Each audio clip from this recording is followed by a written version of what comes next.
সম্মানিত দর্শক আসসালামু আলাইকুম। আজকে ঝিনাইদহ সদর উপজেলা গান্নার হাটে পশু হাট এটা। তো একটা গরু ধরে রেখে দেখছি, খুব ছোট জাতের গরু, মনে হয় সম্ভবত ভুট্টা জাতের গরু। তো শুনবো ভাইয়ের সাথে কথা বলে, ভাই কত দাম চাই। আসসালামু আলাইকুম ভাই। ওয়ালাইকুম আসসালাম ভাই। ভাই এই গরুটার দাম কত চাচ্ছেন? 45,000 ভাই। 45,000 টাকা ভাই। তাই এই গরুটা কি জাতের গরু? এটা দেশি জাতের গরু ভাই। দেশি জাত? এই দেশি জাত, তাছাড়া অন্য কোনো জাত মাত নেই? না, ওই দেশের দেশি কি একেবারে এত দেশি ছোট হয়? খাটো জাতের কথা কাজে আনছো। এত ছোট গরু হয় দেশি জাতের মধ্যে?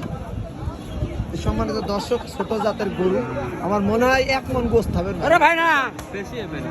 60 কেজি গোস্ত আছে না? 60 কেজি আছে। তো যাই হোক সম্মানিত দর্শক, বিক্রি হয়ে গেল। ভাই নিলেন? হ্যাঁ। কত দিলেন ভাই? 37,000 37,000 টাকা দিয়ে। যাক ভাই, ভাই আপনি খুশি তো ভাই? জি, আমি Okay, ভাই খুশি। যাক, খুব গরু ভালো। বেচা কেনা হয়ে গেল। গরুর দাম কত চাইলেন জানো? 45,000 45 চাচ্ছিলেন। এর মধ্যে বিক্রি হলো কত? 37,000 37,000 টাকা গরুটা বিক্রি হয়ে গেল। ওই বড় ভাই নিয়ে চলে যাচ্ছে। খুব কম ভাই, খুব ওই কম। বড় ভাই নিয়ে চলে যাচ্ছে। ভিটে বাড়ি সাফ হয়ে গেল। সবাই ভালো থাকবেন, সুস্থ থাকবেন। আসসালামু আলাইকুম।